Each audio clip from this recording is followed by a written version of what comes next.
حضرت یونس علیہ السلام کی دوستی ہوگی حضرت جبریل امین سے،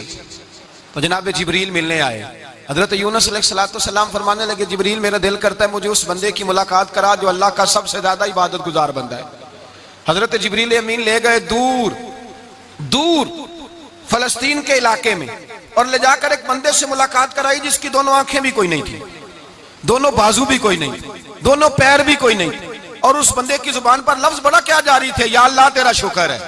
یا اللہ تیرا، بول کے کہیے یا اللہ تیرا، اے اللہ تیرا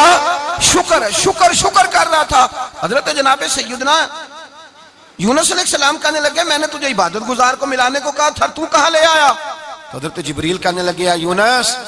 یہ ہر چیز جانے کے باوجود اپنے رب کی رضا پہ راضی ہے،